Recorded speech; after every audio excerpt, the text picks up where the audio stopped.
অসমৰ ভাষা সংস্কৃতিৰ সংকট চলিছে। মাটি ভেটি হেৰুৱাৰ উপক্ৰম হৈছে। এইখিনি সময়ত অসমক ভাল পোৱা সংগ্ৰামী নেতাৰ প্ৰয়োজন। সেয়ে কৈছো বিজয়ী ভৱ, বিজয়ী ভৱ, বিজয়ী ভৱ।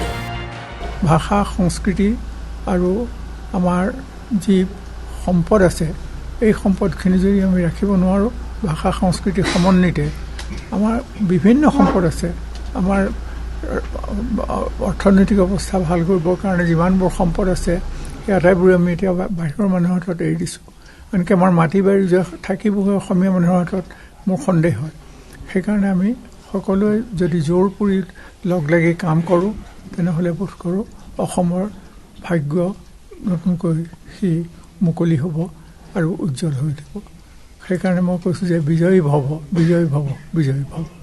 অসমীয়া জাতিৰ অন্যতম মহীৰূহ ডক্টৰ নগেন শইকীয়াৰ বাসগৃহত ডিব্ৰুগড় সংসদীয় সমষ্টিৰ বিৰোধী কমঞ্চৰ প্ৰাৰ্থী লুৰিণজ্যোতি গগৈ নিৰ্বাচনী যুঁজৰ বাবে আশীৰ্বাদ বিচাৰিছে আৰু হিয়া উজাৰি আশীৰ্বাদ দিছে বিশিষ্ট অসমীয়াগৰাকীয়ে। তেখেতে কৈছে, মই সদায় এষাৰ কথা কৈ আহিছোঁ যে অসমেই মোৰ ধ্যান, অসমেই জ্ঞান, অসমেই প্ৰাণ।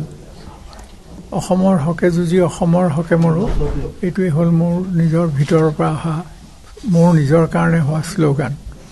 গতিকে মই লুৰিণৰ মাজত মই দেখিছোঁ যে অসমীয়া জাতিৰ কাৰণে কাম কৰাৰ যিটো তেওঁৰ আগ্ৰহ, সেই আগ্ৰহটো ক'তো বাদ পৰা নাই, ক'তো স্তিমিত হোৱা নাই।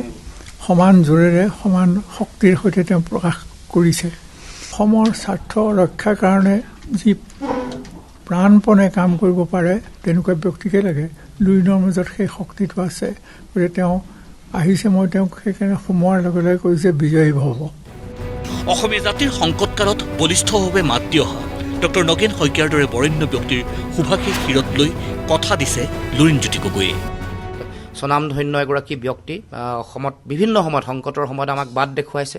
জাতীয়তাবাদৰ বিভিন্ন ধৰণৰ বিষয়সমূহ তেওঁ শক্তিশালী ৰূপত উপস্থাপন কৰিছে তেখেতে। গতিকে তেখেতৰ অভিভাৱকত্ব আশীৰ্বাদ মই বিচাৰিছোঁ আৰু সদায় কামনা কৰিছোঁ। আৰু তেখেতৰ সন্মুখতে মই এটা কথা দিছোঁ যে অসমৰ সমাজ আৰু অসমৰ জাতীয় জীৱনৰ কাৰণে প্ৰয়োজনীয় যিটো মোৰ সংগ্ৰামী যিটো ধাৰা, এই ধাৰা সদায় অক্ষত অৱস্থাত থাকিব। ডক্টৰ নগেন শইকীয়াৰ পিছত জ্যেষ্ঠ কংগ্ৰেছ নেতা প্ৰাক্তন মন্ত্ৰী পৱন সিং ঘাটৰৰ বাসগৃহতো উপস্থিত হয় এজেপিৰ সভাপতিগৰাকী। লুৰিণজ্যোতি গগৈক আশীৰ্বাদ আৰু সম্পূৰ্ণ সহায়ৰ প্ৰতিশ্ৰুতি দি ঘাটোৱাৰৰ ঘোষণা। লুৰিণজ্যোতি গগৈ আমাৰ ইণ্ডিয়া এলায়েন্সৰ মনোনীত প্ৰাৰ্থী। সেইকাৰণে তেওঁ কংগ্ৰেছ দলৰো প্ৰাৰ্থী আৰু মোৰো প্ৰাৰ্থী।